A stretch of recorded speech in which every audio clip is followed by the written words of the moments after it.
Russell Westbrook nag-react sa unang round laban sa former team na Clippers. Steve Kerr nagsalita na tungkol sa plano kay Kuminga may ipinaliwanag. At Magic Johnson hinulaan na agad ang resulta sa series ng Warriors at Rockets. Nilantad ang X-Factor ng Golden State.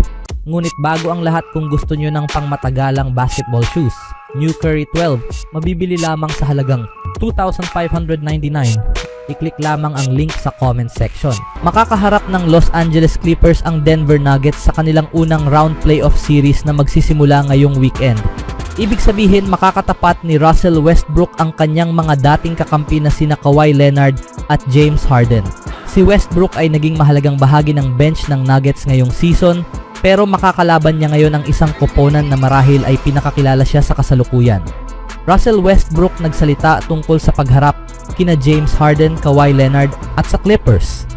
Si Russell Westbrook ay naglaro ng 75 laro para sa Nuggets ngayong season kasama ang 36 na pagiging starter at nagtala ng average na 13.3 points, 4.9 rebounds, 6.1 assists at 1.4 steals per game while shooting 45% from the field at 32.3% from the long range. Ang kanyang pagdating ay naging tulong sa core ng Nuggets matapos nilang mawalan kina Bruce Brown at Kentavious Caldwell-Pope sa mga nakaraang dalawang off-season.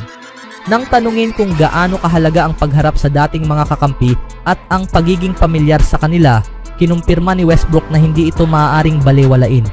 Mahalaga, sabi ni Russell Westbrook tungkol sa pagharap kina James Harden at Kawhi Leonard. Mahalaga. At syempre, alam mo si James ay makakagawa ng mga shots. Isa siya sa pinakamagaling na offensive players. Pero sa depensa, para sa akin at sa aming team, mahalaga talaga. May mga tendencies at iba pang bagay na gaya niyan. Sa 4 na laro laban sa Denver ngayong season, ang Clippers guard na si James Harden ay nagtala ng 23 puntos, 9 na rebounds, 9 na assist at 1 steal kada laro. Pero may shooting percentage lang na 39.4% from the field at 32.4% from long range. Si Kawhi Leonard naman ay hindi nakalaro sa alinman sa 4 na Clippers Nuggets na laban ngayong season. 3 sa mga larong iyon ay naganap bago siya bumalik noong Enero 4 at napilitan siyang lumiban sa isa dahil sa mga wildfire sa Los Angeles. Siya ay may malaking epekto. Dagdag pa ni Russell Westbrook, si Kawhi ay talagang mahusay. Nakakaapekto siya sa panalo sa maraming paraan, hindi lang sa pag-score ng bola. Isa siyang napakagaling na manlalaro. Magaling siyang makarating sa kanyang mga paboritong spot at kapag nasa mataas siyang antas ng laro, nagiging sobrang galing ng team nila. Ang unang laro ng playoff series sa pagitan ng Clippers at Nuggets ay magsisimula ngayong linggo. Anong masasabi nyo sa pagharap na ito mga kaibigan? Sa ibang interesanting balita naman, habang maraming maiinit na usapin ang bumabalot sa Golden State Warriors sa pagpasok nila ngayong taon sa NBA playoffs, nananatiling mainit na paksa sa hanay ng mga tagahanga ang nabawasang papel ni Jonathan Kuminga sa dalawang pinakamahalagang laro ng Warriors ngayong season.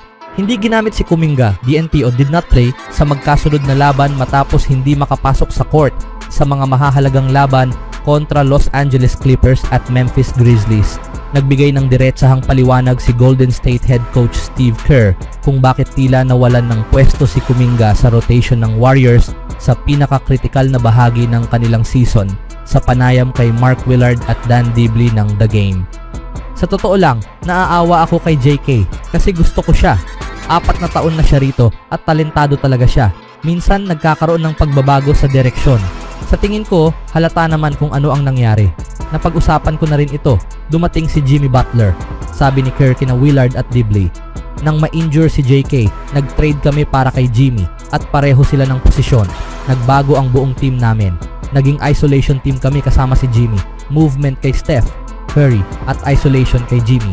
Isa si Jimmy sa pinakamagagaling na manlalaro sa liga, kaya hindi ganun kadali na sabihing, sige, pagsabayin na lang natin sila. Hindi ganun gumagana ang basketball. Kailangang magtugma ang piraso ng puzzle. Nakahanap kami ng magandang formula noong wala si JK at dumating si Jimmy. Sa tingin ko, naging 18-2 ang record namin kaagad. Kaya't may mga lineup combinations kaming nadiskubre na epektibo at nananalo kami kaya kailangang manatili roon. Masakit talaga para kay JK, totoo yan. Bata pa siya, gusto niyang maglaro at talagang may kakayahan siya para makalaro. Maaring maging bahagi pa rin siya ng rotation sa seryeng ito at baka sa susunod na serye rin. Kaya kailangan lang naming magpatuloy sa ginagawa namin at ginagawa niya naman ng maayos ang bahagi niya. Kaya naaawa talaga ako sa kanya. Nag-average si Kuminga ng 15 puntos, 5 rebounds at 3 assists kada laro sa 47 appearances ngayong 2024-25 NBA season at naging mahalagang bahagi ng rotation ng Warriors bago siya ma-sideline ng mahigit 2 buwan dahil sa ankle injury. Bilang 7th overall pick in 2021 NBA draft, may karanasan na si Kuminga sa pressure ng NBA playoffs matapos tumulong sa pagkapanalo ng Warriors sa 2022 championship as a rookie. Bagamat tila ibang-iba ang papel niya ngayong season, posible pa rin siyang magkaroon ng mahalagang papel para sa Golden State sa kanilang paparating na playoff run. Pero sa ngayon, tila nanatili si Kuminga malapit sa ilalim ng rotation habang patuloy sina Kerr at ang buong koponan sa paghabol sa isa pang tropeyo para sa franchise. Speaking of series, matapos makatakas ang Golden State Warriors laban sa Memphis Grizzlies upang makalabas sa play-in tournament at masiguro ang kanilang pwesto sa Western Conference Playoffs. Ngayon nakatakda ng harapin ng Warriors ang Houston Rockets sa unang round na magsisimula ngayong Lunes. Nagharap ang Warriors at Rockets ng 5 beses sa regular season kung saan nanalo ang Golden State sa serye 3-2. Sa darating na 7-game playoff series, inaasahan ng marami na tatalunin ng pang-7 seed na Warriors ang pangalawang seed na Rockets.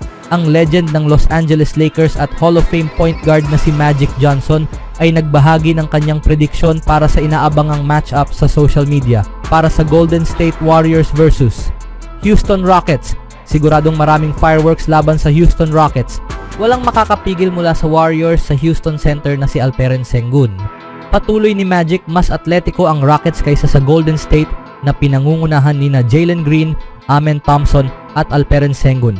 At si Fred VanVleet ay isang NBA champion na may maraming karanasan sa playoffs. Ang Golden State na may future Hall of Famer at pinakamahusay na shooter sa NBA na si Steph Curry ay kailangang umasa kay playoff Jimmy Butler para mamayagpag din. Pero sino pa kaya ang aakyat para sa Warriors sa laban na ito? Nakita ko si Brandon Podziemski na umiskor ng 28 puntos laban sa Lakers ko. Kung sasagot si Jonathan Kuminga bilang X-Factor, iniisip kong Warriors in 7. Bagay na nakasalalay ang desisyon kay Kerr kung sakaling gagamitin niya itong si Kuminga. Ang Rockets ay isang napakatalentadong koponan sa ilalim ng head coach na si Ime Udoka. May record silang 52-30 in regular season. Habang ang star-studded Warriors ay 4 na laro ang agwat sa kanila sa 48-34 record. May kalamangan sa talento ang Warriors, pinangungunahan ni na Steph Curry at Jimmy Butler pero maraming sandata at defensive versatility ang Rockets para makasabay. Isa si Magic Johnson sa maraming taong pumipili sa Warriors laban sa Rockets pero mahusay niyang binigyan ng respeto ang Houston sa kanyang komento. Anong masasabi niyo mga kaibigan sa pahayag ni Kerr kay Kuminga? At prediksyon ni Magic Johnson sa Warriors laban sa Rockets series?